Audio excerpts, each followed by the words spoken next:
بسم اللہ الرحمن الرحیم۔ مومنین کرام، سب سے پہلے آپ کی چاہت، محبت اور خلوص کا بے حد شکریہ۔ ہمارے ساتھ کنیکٹ ہیں، چینل کو سبسکرائب کر رہے ہیں اور اپنی قیمتی رائے کا اظہار بھی کر رہے ہیں۔ پروردگار آپ کی دعاؤں کو قبول فرمائے، آپ کی مشکلات کو آسان فرمائے۔ اعوذ باللہ من الشیطان اللعین الرجیم، بسم اللہ الرحمن الرحیم۔ میرے واجب الاحترام مومنین و مومنات، السلام علیکم ورحمۃ اللہ وبرکاتہ۔ مومنین کرام، 18 ذی الحج روز عید غدیر ہے، بابرکت اور عظیم دن ہے۔ ایسا دن جس دن پروردگار نے ہمیں ایک بہت بڑی نعمت سے نوازا، جس نعمت کا نام ولایت امیر المومنین علی ابن ابی طالب علیہ السلام ہے۔ ایک عظیم نعمت ہے جو پروردگار نے ہمیں عطا کی۔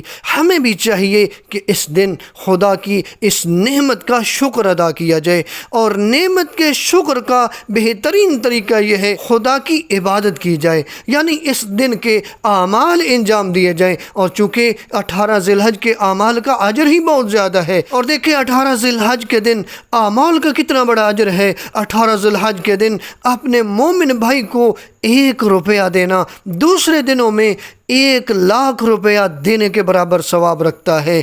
18 ذی الحج کے دن مومن بھائیوں کو دعوت طعام دینا گویا تمام پیغمبروں اور مومنوں کو دعوت طعام دینے کے مانند ہے۔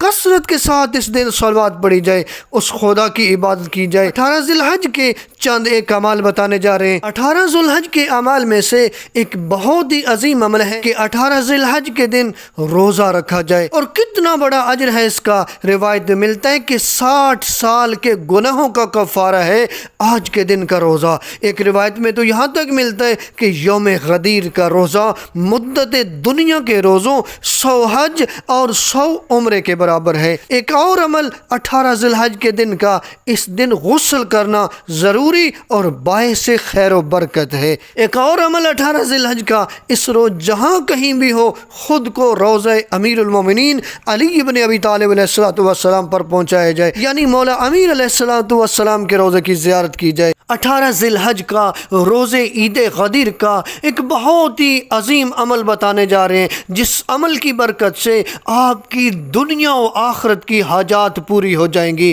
یہاں تک کہ 1,00,000 حج اور 1,00,000 عمرے کا ثواب ملے گا۔ کرنا کیا آپ نے، 18 ذی الحج کو غسل کرنا ہے اور زوال سے آدھا گھنٹہ قبل 2 رکعت نماز پڑھنی ہے۔ طریقہ اس کا یہ ہے کہ ہر رکعت میں سورہ الحمد کے بعد 10 مرتبہ سورہ توحید، 10 مرتبہ آیت الکرسی اور 10 مرتبہ سورہ قدر پڑھنی ہے۔ جو یہ عمل انجام دے گا، جو یہ نماز پڑھے گا، تو اس کو 1,00,000 حج اور 1,00,000 عمرے کا ثواب ملے گا، اور فرماتے ہیں اس کی دنیا اور آخرت کی حاجات بآسانی پوری ہوں گی۔ 18 ذی الحج کے دن دعائے ندوہ پڑھی جائے۔ روز عید غدیر 18 ذی الحج کے دن کا ایک بہت ہی بہترین عمل کہ جب برادر مومن سے ملاقات کریں تو اسے عید غدیر کی تبریک کس طرح کہیں، الحمدللہ الذی جعلنا من المتمسکین بولایت امیر المومنین والائمۃ علیہم السلام۔ 18 ذی الحج کو 100 مرتبہ آپ نے کہنے، الحمدللہ الذی جعل کمال دینہ و تمام نعمتہ بولایت امیر المومنین علی ابن ابی طالب علیہ السلام۔ 18 ذی الحج روز عید غدیر کا ایک بہت ہی عظیم عمل اور بتانے جا رہے ہیں کہ 18 ذی الحج کو مومنین آپس میں صیغہ اخوت بڑھیں اور آپس میں بھائی چارہ قائم کریں۔ اس کا طریقہ یہ ہے کہ اپنا دایاں ہاتھ اپنے برادر مومن کے دائیں ہاتھ پر رکھے اور کہنا کہ آپ دیکھ رہے ہیں وَأَخَيْتُكَ فِي اللَّهِ وَصَافَيْتُكَ فِي اللَّهِ وَصَافَحْتُكَ فِي اللَّهِ إِلَىٰ آخِرِهِ۔ اس طریقے سے آپ نے صیغہ اخوت پڑھنا ہے اور آپس میں بھائی چارہ قائم کرنا ہے، ایک دوسرے کو مبارکباد دیں، کیونکہ پروردگار نے ہمیں بہت ہی عظیم نعمت سے نوازا، جس نعمت کا نام ولایت امیر المومنین علی ابن ابی طالب علیہ السلام ہے۔ پروردگار ہم سب کو تا دم قیامت ولایت امیر المومنین علی ابن ابی طالب علیہ السلام پہ قائم و دائم رہنے کی توفیق عطا فرمائے۔ والسلام علیکم ورحمۃ اللہ وبرکاتہ۔ یا رب یا رب یا